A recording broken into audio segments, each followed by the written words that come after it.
ঋতুজার সংসারে এবার আগুন জ্বালাতে এসেছে অখিলেশ এবং মুক্তির অবৈধ সন্তান।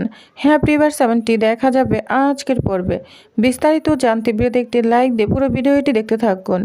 গল্পের শুরুতেই আমরা দেখতে পাবো কম্পাস অলরেডি একগুচ্ছ ফুল দিয়ে বিহানকে উইশ করে দিয়েছে, সাথে চিঠিও দিয়েছে। কিন্তু বিহানের কিছুতেই বিশ্বাস হচ্ছে না যে এটা কম্পাস তার জন্য এনেছে। বিহান তখন বলে, এটা তুমি আমার জন্য এনেছো? তুমি সত্যি বলছো তুমি আমার জন্য এনেছো? আমার বিশ্বাস হচ্ছে না। কম্পাস তখন বলে, আমার হাতে কিন্তু লাগছে। কারণ বিহান কম্পাসের হাতটা একদম শক্ত করে ধরে রেখেছে। কম্পাস বলে, আমাকে ছেড়ে দিন, আমার হাতে কিন্তু অনেক লাগছে। আমার হাতটা যদি ভেঙে যায় না, আমি যদি এক্সপেরিমেন্ট না করতে পারি, যদি আমি রিসার্চ না করতে পারি, যদি ল্যাপটপে হাত দিয়ে কাজ না করতে পারি, তাহলে কিন্তু আমি আপনাকে দেখে নিব। তখন বিহান বলে, সরি আমি বুঝতে পারিনি। তখন বিহান কম্পাসের দিকে অবাক হয়ে তাকিয়ে থাকে, আর কম্পাস বিহানের দিকে তাকিয়ে মিটিমিটি হাসছে। কম্পাস তখন বলে, আপনি না কম বুঝেন, আমি জানি। তখন বিহান বলে, ও তুমি তো বুদ্ধির খনি, তাই না? কম্পাস বলে, একটু ভালো করে দেখতে হয় তো বিহান স্যার, ওইখানে কি আছে? ফুল ছাড়া তো আর কিছু থাকতে পারে, তাই না? না দেখে আপনি মাথা গরম করে ফেলেন, একটা গল্প তৈরি করে ফেলেন। যাই হোক, আপনি এবার ঘুমিয়ে পড়ুন, আর ঘুমে ঘুমে সুখের স্বপ্ন দেখুন। আপনার মন তো এখন অনেক ভালো। আপনার গার্লফ্রেন্ড আপনার জন্য অনেক বড় ফুলের টোড়া দিয়েছে। আপনার তো মজাই মজা। এর উপর স্পেশাল ডে, আরও তো কত ডে আছে, যেমন chocolate day, propose day, promise day, আরও অনেক কত ডেই তো আছে। আপনার গার্লফ্রেন্ড আপনার জন্য কি সারপ্রাইজ প্ল্যান করেছে সেটা দেখার জন্য আমরা তো অধীর আগ্রহে বসে আছি, তাই না? চালিয়ে যান, চালিয়ে যান। ঘরে বাইরে গার্লফ্রেন্ডকে নিয়ে সেলিব্রেট করুন, আর বড় উপর রাগ দেখান। ভালোই ব্যাটিং করেছেন। এই বলে বিহানকে জ্বালিয়ে দিয়ে কম্পাস নীরবভাবে ওইখান থেকে চলে যায়, আর মিটিমিটি হাসতে থাকে।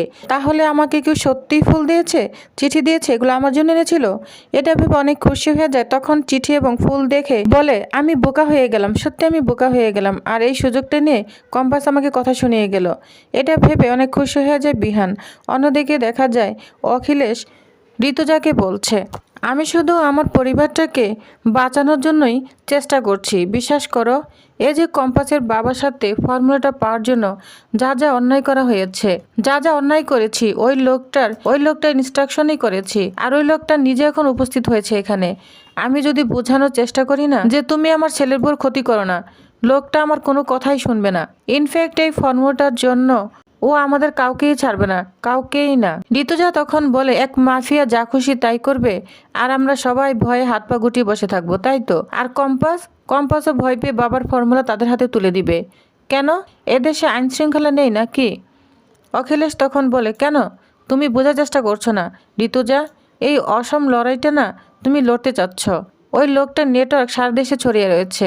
একটা রাজ্যের বা একটা দেশের কোনো পুলিশের এত ক্ষমতা আছে কিনা সন্দেহ আছে। ওইরকম একটা পাওয়ারফুল মানুষকে জেলের ভিতরে সারা জীবনের জন্য আটকে রাখা, তুমি কি বুঝতে পারছো আমি তোমাকে কি বলতে চাচ্ছি? তখন ঋতুজা বলে, কি করে লোকটা কিসের ব্যবসা করে? কম্পাসের বাবার ফর্মুলা ওই লোকটার কেন চাই? আগে জানি, সবটা বলো আমাকে, তারপর তো ভেবে দেখবো তোমার কথা শোনা যায় কি শোনা যায় না। এটা শুনে তো অখিলেশ অবাক হয়ে ঋতুজার দিকে তাকিয়ে আছে।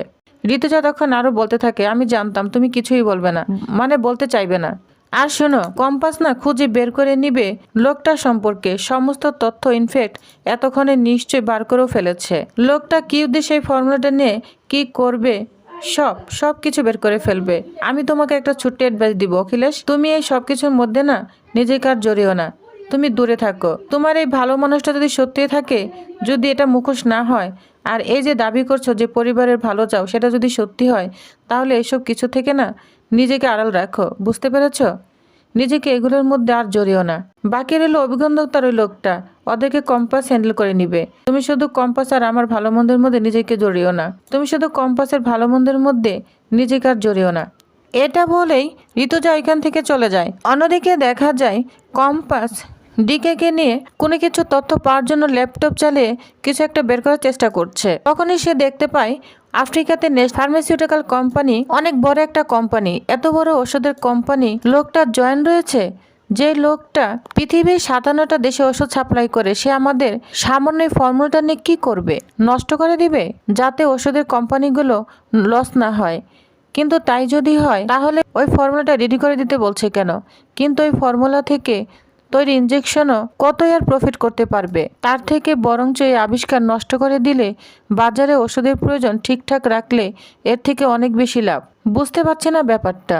কম্পাস তখন ভেবে আবার বলতে থাকে, আচ্ছা উনি কি করতে চাচ্ছে?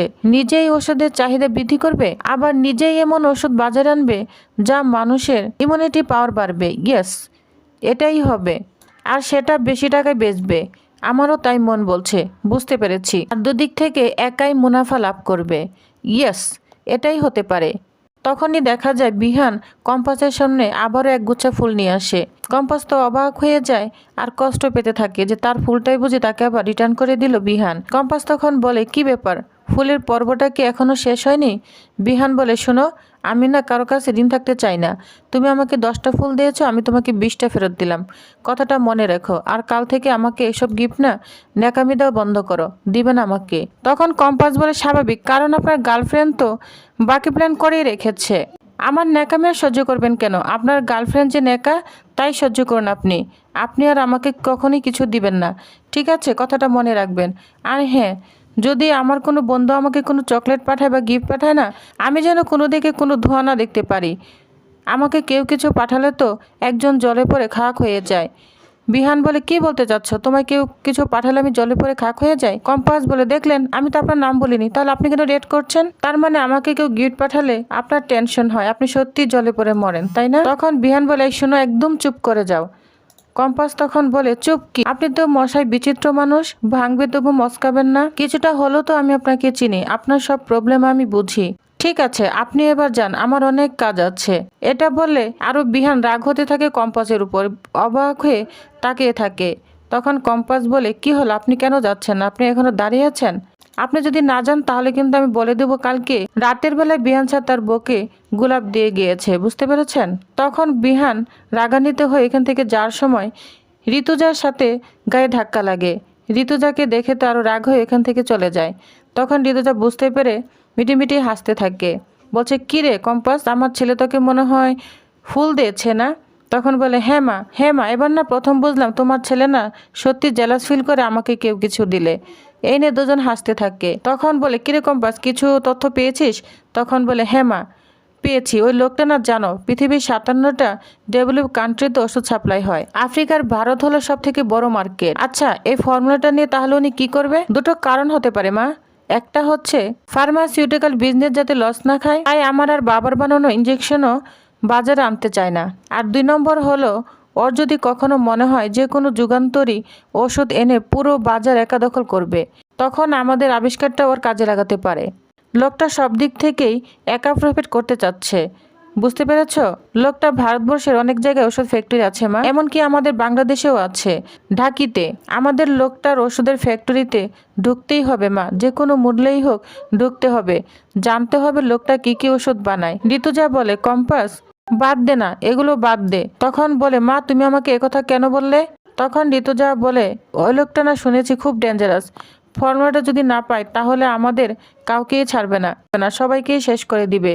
তখন কম্পাস বলে, ওই লোকটা এই সমস্ত কথা ওদের মুখ দিয়ে বলে, পাঠিয়ে আমাদেরকে দুর্বল করার চেষ্টা করে, বুঝতে পেরেছ? তুমি কি আমাকে দুর্বল করে দিচ্ছ মা? তখন ঋতুজা বলে, না, তা নয়, আমি তোমার এই আশঙ্কা কখনোই নষ্ট হতে দিব না মা, তুমি আমার উপর ভরসা রাখো। এদিকে দেখা যায় পরদিন সকালে ব্রেকফাস্টের টেবিলে সবাই নাস্তা খাচ্ছে। ওই মুহূর্তে মুক্তি চলে আসে। মুক্তিকে দেখে তো সবাই অবাক হয়ে যায়, পিছনে তার অবৈধ সন্তান রয়েছে, যা দেখে ঋতুজা, বিহান, কম্পাস সবাই অবাক হয়ে তাকিয়ে থাকে। ঋতুজা তখন বলে, কে তোর ওই পিছনে? তখন বলে, আমার সন্তান। অখিলেশ তখন উঠে বলে, সন্তান? কার সন্তান? তখন মুক্তি বলে, কার সন্তান মানে? আমাদের সন্তান। আমার সন্তান নয়, তোমার আর আমার সন্তান। যা শুনে সবাই তো চমকে যায়। কম্পাস তো অবাক হয়ে ওই ছেলেটির দিকে তাকিয়ে থাকে, কারণ ওই ছেলেটাকে সে আগে দেখেছিল বিহানের সম্পর্কে অনেক বাজে কথা বলেছে। বিহানকে সে ছেড়ে দিবে না, দেখে নিবে, এরকম তার বন্ধুদের সঙ্গে কথা বলেছিল। তখন কম্পাস বুঝে যায় যে অবশ্যই দুজন চক্রান্ত করার জন্যই বাড়িতে ঢুকেছে, আর অখিলেশকে দেখে মনে হচ্ছে সে এবার মিথ্যে কথা বলছে না। তো ভিউয়ার্স, তাহলে আপনাদের কি মনে হয় এবার কম্পাস কি অখিলেশকে এবং পরিবারের সবাইকে ষড়যন্ত্রের জাল থেকে বাঁচিয়ে আনতে পারবে? তো নেক্সট আপডেটে কি হতে চলেছে তো জানতে অবশ্যই আমার সাথেই থাকুন। ধন্যবাদ।